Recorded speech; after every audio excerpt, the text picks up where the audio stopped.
Qué gusto poder charlar con ella. La invité, me dijo que sí. Estoy en Miami. Bueno, ¿qué pasa? ¿Está varada Alejandro del Fabro? Buenas noches. Hola Juan, buenas noches. Sí, efectivamente, estoy siendo parte de esta no noticia que ya es en la Argentina, el hecho de no poder regresar al país. Así que Ujú. bueno, aquí estoy. ¿Cuál es el...? Como vos decís, No, te iba a preguntar, ¿cuál es el panorama de regreso?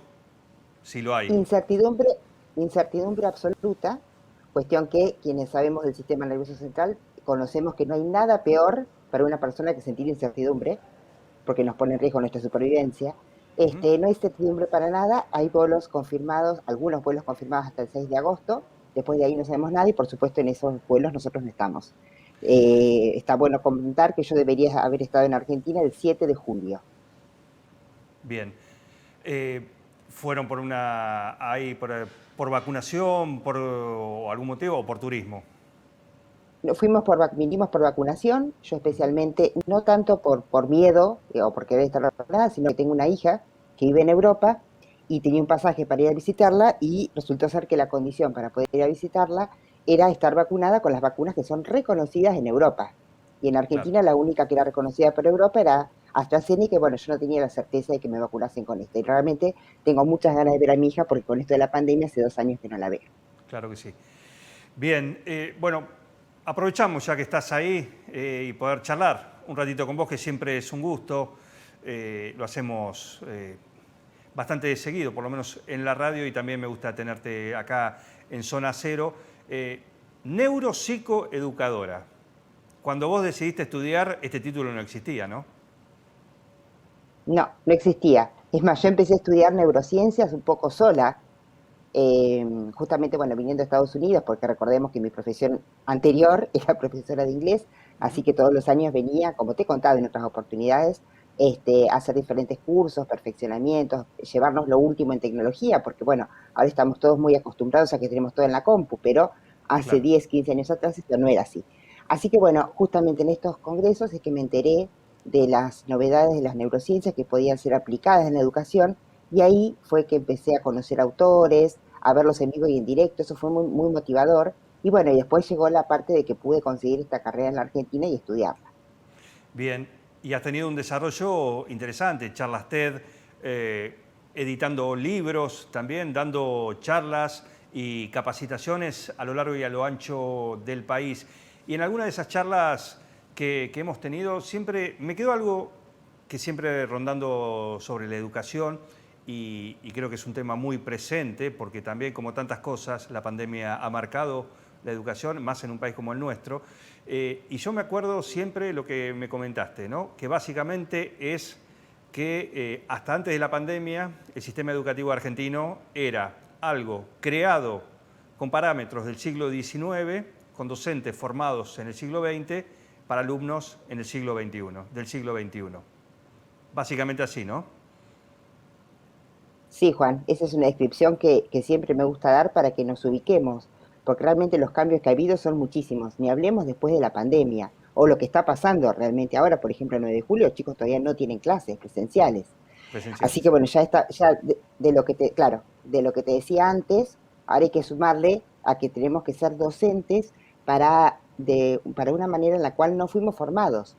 Yo el año pasado tuve que estudiar mirá que tengo años de maestra, años de docencia, de todos los niveles educativos, ahora también me desempeño a nivel superior, pero años de trabajar con chicos, adolescentes, y la verdad que la forma de enseñar virtual es diametralmente opuesta a la presencial, y esto lo tuvimos que estudiar. Yo la verdad que me pasé 4 meses como inmersa en los estudios, porque bueno, había muchos estudios publicados por universidades que ya tenían carreras online, especialmente acá en Estados Unidos. Entonces, bueno, ponernos a tiro con los estudios que se habían hecho, viendo cómo debía diseñarse una clase virtual, que es totalmente diferente a la presencial. Después, bueno, experimentando usted de ser docente, y uno se da cuenta que una clase virtual se puede dar, bueno, el tiempo que uno tenga estimado, pero que en la presencialidad ese tiempo es de 1 hora, por ejemplo, y en la virtual es de 2 horas. Ujú. Entonces, bueno, hay que mantener a las personas atentas, La atención, claro. motivadas y demás, claro, claro, pues te imaginas que si no es la televisión que te está hablando y tu mente se va a cualquier lugar. Entonces, bueno, este dinamismo de que cada tanto las personas tengan que hacer algo con la tecnología o con alguna cosa, para después volver, recapturar la atención. Bueno, son cosas que hay que planificarlas y llevarlas a cabo para que la virtualidad sea exitosa. Eh, Hablamos de esto y hablamos en esta mezcla, por supuesto en algún momento, y repito, esto ya lo hablamos antes de la pandemia, con lo cual uno decía, bueno, en algún momento va a haber que amalgamar esto o hacer una actualización o reeducar al sistema educativo, como hemos titulado. ¿Qué tan lejos estamos de eso? Yo creo que estamos muy lejos, Juan. Desde la política, bueno, acabamos de escuchar al diputado Vivani, la educación no es un tema. Quizás es un tema que los chicos vuelvan a clase, cosa que es tremendamente importante, pero no están en debate los diseños curriculares, que son viejísimos, que realmente fueron diseñados por alguien que jamás estuvo en un aula, que jamás se manchó, como yo digo, las manos con tiza. Entonces, el que no se manchó nunca las manos con tiza, es una currícula así de grande, que quien estudia un poco cómo podemos aprender los seres humanos sabe que en ese tiempo es imposible de poder aprender toda esa cantidad de contenidos. Entonces, realmente hay que hacer una reforma muy, muy grande. Y después, por otro lado, desde la formación docente también. Los programas de formación docente son muy antiguos, al punto que con la importancia de la neuroeducación, casi en ningún profesorado está esta materia contemplada. Eh, Dentro de esto, en cuanto a la formación y también imagino que es el desafío, quizás acá lo vemos en casos locales, lo nombro porque por ahí tengo algún conocimiento, alguna charla de haber charlado con ellos, ¿no? Lo que tiene que ver la educación técnica, en lo cual el avance tecnológico lo lleva, ¿sí?, inmediatamente a readaptar la currícula, los contenidos. Tiene mucha práctica, pero en lo que tiene que ver con el resto, y sobre todo me gustaría tu opinión, porque vos a través de tus charlas que venías dando y capacitaciones a lo largo y ancho del país, también has tenido contacto con las distintas realidades que tenemos acá en Argentina en cuanto a materia y a infraestructura educativa. Exacto, Juan. Bueno, por un lado, las escuelas técnicas siempre han tenido esta cosa tan fascinante que es de los chicos haciendo lo que están aprendiendo, que es realmente la manera después de recordarlo, ¿no? Así que es como que las escuelas técnicas son una realidad diferente en lo que yo he conocido en todos lados. Por otro lado, sí, es verdad, nuestro país es tremendamente dispar en lo que puede ofrecerle para la educación a los estudiantes de La Quiaca a Ushuaia. Ahora que estuvimos hablando de la virtualidad, del tiempo que los chicos no podían asistir a la escuela. Bueno, ¿qué pasaba con aquellos chicos que ni siquiera tenían una computadora o que había una computadora y eran 5 hermanos? Poca conexión a internet. Hubo maestros que realmente se han ganado un premio gigante. Yo conozco a Julio Pereira en Misiones, quien iba con un celular una vez por semana y le pasaba los archivos, porque no tenía internet, se los pasaba por Bluetooth a los padres con tareas para que todos los días los chicos hagan algo. Una cosa, o sea, hay maestros que realmente han hecho cosas maravillosas. Hay otros que quizás no han podido, etcétera. Yo no puedo decir hoy cómo está el panorama. Pero sí es cierto que no era lo mismo un chico que vivía en la ciudad de Buenos Aires, que el que vivía en el conurbano, o el de 9 de Julio, o el de Jujuy. ¿Tenés contacto por todo lo que haces con, a ver, en algún momento con autoridades, con lo que tiene que ver con el mundo educativo? ¿Palpás, sentís o ves algún interés en cambiar algunas cosas o no? Y mira, Juan, yo no voy haciendo encuestas por la Argentina, pero único es porque realmente tienen ganas de hacer un cambio en la educación de su escuela, de su aula, de su espacio. Entonces, yo creo que por ahí es realmente por donde hay que seguir apuntando esta cuestión, ¿no? Los grandes cambios no empiezan porque hay una gran ley o una reforma educativa tremenda. Para que pase eso va a faltar mucho tiempo y seguramente yo ni lo voy a ver.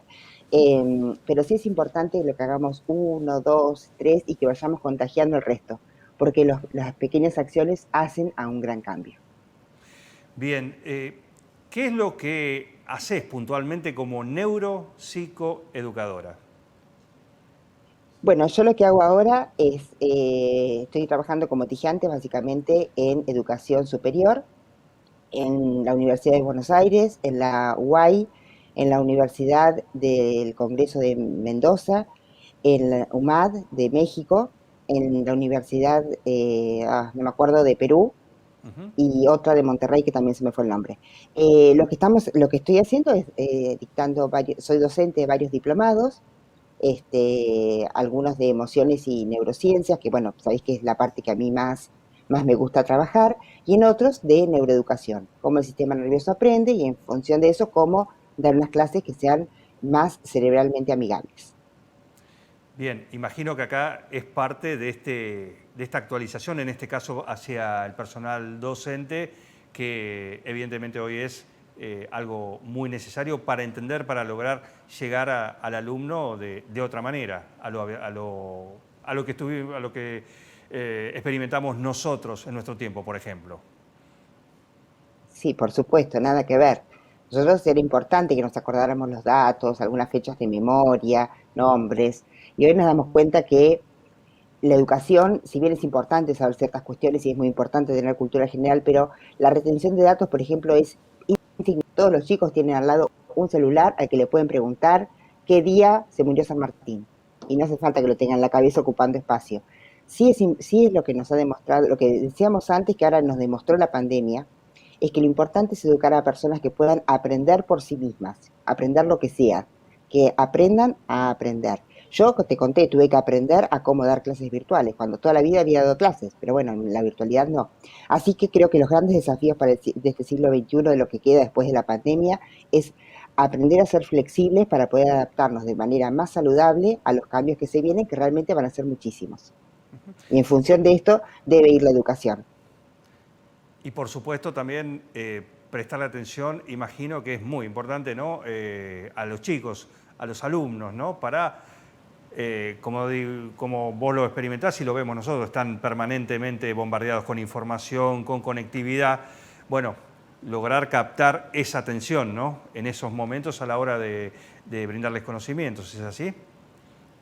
Exactamente, Juana, es muy importante eso y para que, por ejemplo, esto sea exitoso para el docente, es muy bueno que si los chicos están, como vos decís, recibiendo información a través de los medios o de las redes sociales, bueno, tomar esa información que están recibiendo, por ejemplo, y preguntarles, ¿a ustedes esto les parece que está bien, que está mal, que es certero, que es falso, que es una fake news, como se dice ahora? Y bueno, y a partir de ahí llevarlos a Google, a investigar, Wikipedia, otras páginas. Entonces, eso también es parte de la formación que los chicos necesitan. Nosotros decimos, los chicos tienen todo el conocimiento en el celular, sí es verdad, pero quizás ese conocimiento no es el acertado. Entonces los adultos debemos enseñarle a comparar, y esta tarea que hacen los periodistas como vos, comparar y contrastar, ver qué es cierto, qué no, cuál es la fuente, y todas esas son habilidades que le van a servir para el día de mañana. Imagino mientras te escuchaba decir, imaginaba la diferencia, ¿no? En un país como el nuestro, entre eso que se puede lograr quizás en centros urbanos de mayor o un poquito menor tamaño, pero lo imagino difícil en parajes alejados, escuelas rurales, donde hay que replantear todo desde lo que es la infraestructura también, ¿no? Para que justamente tengan todos esa igualdad de herramientas. Exactamente, Juan, coincido plenamente y creo que ahora con el tema de la virtualidad se vio más grande el contraste que había, ¿no? Antes uno sabía y demás, pero bueno, los maestros son unos maestros que trabajan en la ruralidad, son realmente personas que trabajan de salvo que siempre han podido para adelante. Pero bueno, ahora desde lo edilicio seguramente, más las cuestiones técnicas, seguro que tienen que reforzar ahí. Y realmente a quienes estén trabajando en esas condiciones tan precarias, pero aún así le meten para adelante, va toda mi felicitación. ¿Cómo está el genio? ¿Lo seguís educando? Ah, el genio está, sí, el genio está bárbaro. Ahora ya es diplomados. Educando el genio está hecho una luz. Ajá. Contale a la audiencia de lo que hablamos. Educando el genio es el primer libro que yo escribí, que la primera versión, que es la que conoció Juan, era en formato, bueno, físico, por supuesto, en esa época, con algo muy ingenioso, que era unas fichas que venían dentro de un frasco. Ahora, Juan, lamentablemente, lamento desilusionarte de esta manera, es como que te cuenten acá de los Reyes Magos, el Educando el Genio se volvió digital.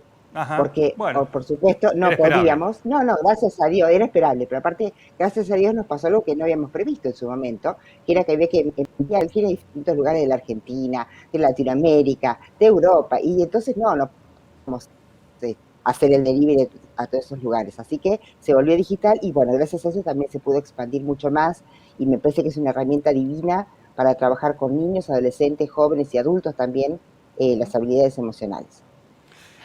Ale, un gusto tenerte acá, como siempre, charlar con vos, escucharte. Ojalá soluciones pronto lo tuyo, puedas ver a tu hija. Y bueno, en algún momento también, pronto nuevamente, tenerte acá por 9 de julio en algún momento, para compartir otra charla acá en vivo en el living de Zona Cero. Te mando un gran ¿Cómo saludo. no, Juan? Gracias, un beso grande.